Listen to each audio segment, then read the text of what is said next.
things I stopped doing after I hit 40.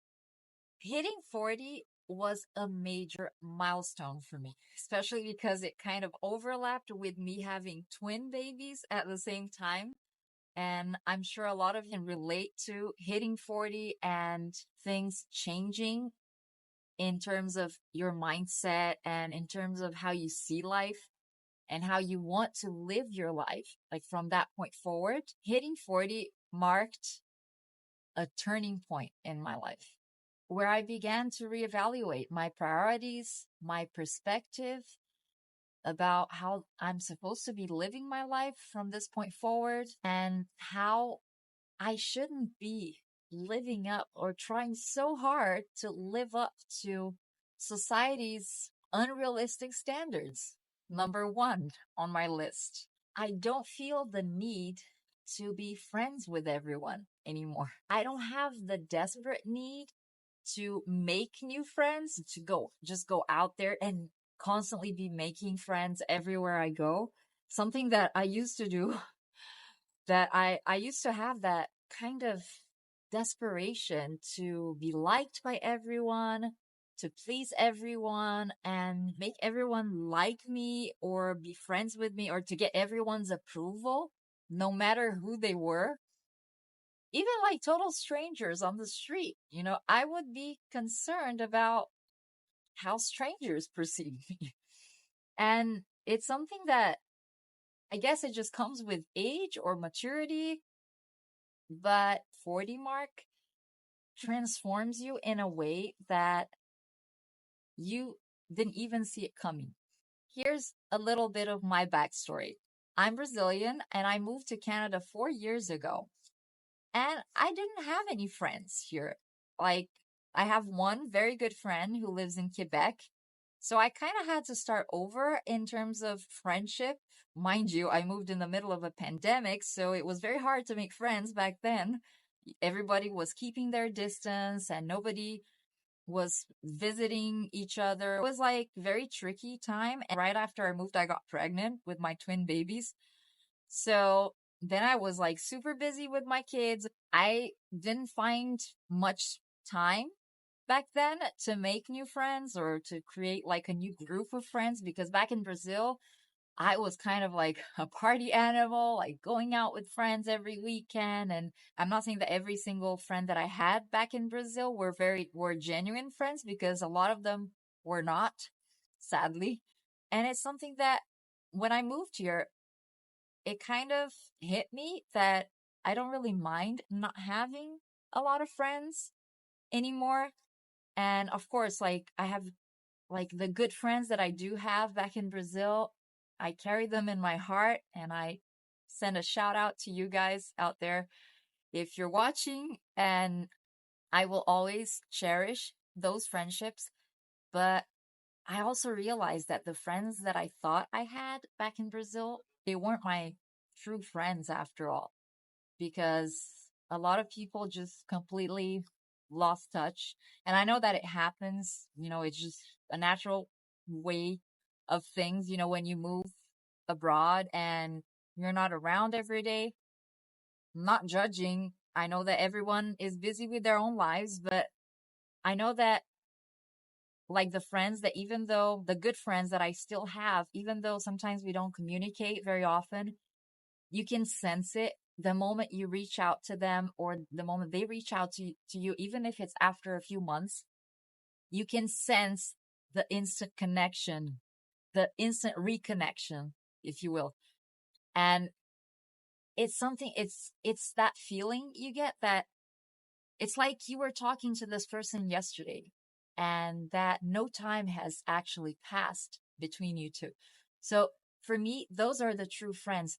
This is why today I really don't mind not having a lot of friends, because the ones that I do have are enough. Not sure if I said that the last point was number two, but just in case, that was number two. Number three, I have my notes here. That's why I'm looking down. Number three, I just stopped having my nails done every single week because, again, because of the overlapping the overlapping thing of me turning 40 and having kids at the same time, it gets expensive. And then I just looked back and thought, how much money did I spend on going to the manicure every single week? Okay, it's nice to look nice. I'm not saying it's not, but it's, in my opinion, vanity is overrated. I'm not saying you shouldn't take care of yourself if you feel like it. And actually, you should take care of yourself if you feel like dressing up or putting on makeup or going to the manicure, getting your hair done. But for me, it just got like, especially here in Canada, it's like $40, $40 to get your nails done, and it doesn't even last a week. And honestly, I know some people might say, oh, why don't you do it yourself? But who has the time, especially when you have two wild toddlers running around? So, and you have to do the dishes, clean the house, and no, it, it wouldn't even last a day. So, number 4, I stopped feeling the need to wear makeup to everywhere I go. For instance, going to the supermarket, going to pick up something at the store real quick. Why do I need to wear makeup? Again, if you are the kind of person who really enjoys makeup, more power to you. But I stopped like obsessing about it. I'm not saying that I don't wear makeup. I actually do. I'm wearing eyeliner right now. But it's not something that I worry about anymore. You know, we all get old, we all age, we're all gonna wrinkle, and we're not gonna look amazing for the rest of our lives. So I just believe that aging gracefully and trying to accept ourselves as we are, no matter what our age is, and trying to love what we look like, even without makeup on, is a huge game changer. It's a huge mind shift that I know that it takes a lot of work to come to this point, but it's something that we can all achieve, to just appreciate yourself, appreciate what you see in the mirror when you wake up in the morning. Challenging, for sure, but not impossible. Sorry, I'm mixed up in the numbers here, so I believe it's number 5. Number 5, I ditched fashion trends. I think that I've seen quite a few videos about that, how people are just ditching fashion trends and just, you know, being free to dress up as they like. That's me now. And I just stopped worrying about matching socks and matching outfits. And as you can see, I'm in Canada. It's already practically winter, even though it's autumn. But I have this one coat, which is very thick and very warm, that I wear the entire winter for the next, I'm going to be wearing the same coat for the next 6 months or so. And I don't mind that. I don't mind that people are going to see me with the same coat, even though, of course, I changed my outfit underneath. But I don't mind that people see me with the same hat, which is the warmest one that I have, and the same scarf. Well, I actually have more than one, but I don't mind that. I don't worry about having to buy 5 different types of winter coats or 5 different types of boots, like the boots that I'm wearing right now. I have this one boot that I wear the entire winter, and it works great for me. Because why would I go out and spend more money? Because that's the impulsive buyer mentality, which, by the way, I was the kind of very impulsive buyer. I'm not saying that I never impulse shop. I do every once in a while. I fall off the wagon, but it's not something that, it's something that I'm more aware of nowadays, that I don't really need to be dressing up to everywhere I go and be worried about matching outfits and matching and not being perceived as wearing the same coat every time I meet someone.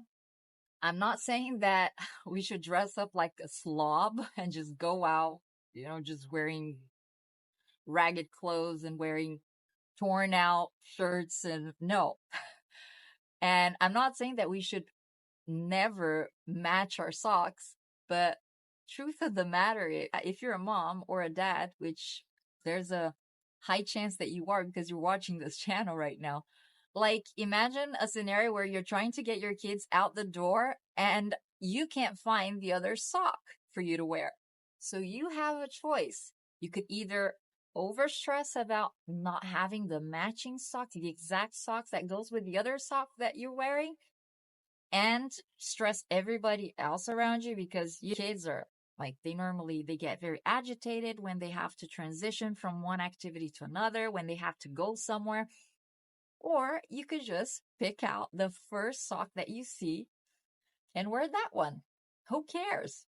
I actually do that a lot, especially if you didn't have time to fold laundry, or like you're trying to get your kids dressed up at the same time that you're trying to get dressed up. What are you going to do? What's the most important thing here? Is it to get your kids out the door peacefully, or is it to get stressed over a silly sock?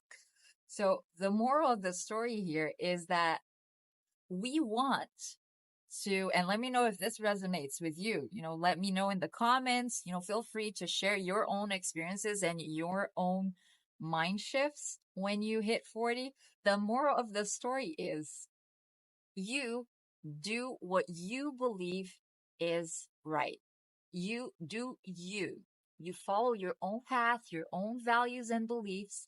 And if a friend of yours or a family member is trying to influence you to do otherwise, or to do what they're like, to follow their own trends or their own lifestyles, just thank them gracefully, which I know is hard, believe me, and continue to do you.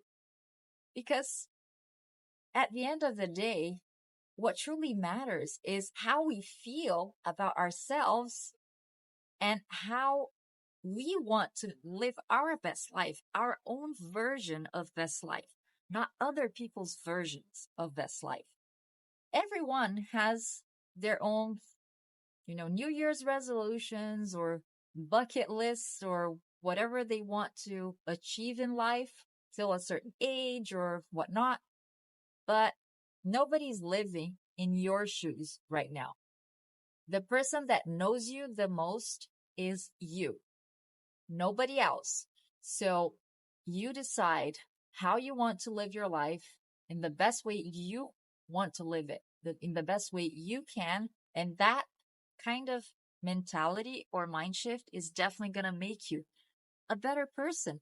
And it's definitely going to bring more joy into your lives instead of constantly trying to follow trends and follow lifestyles and do things because other people are doing, not because you really want to do it, because that wouldn't be following your core values, would it? So this is my message to you. I hope it helps, and I'll see you next time.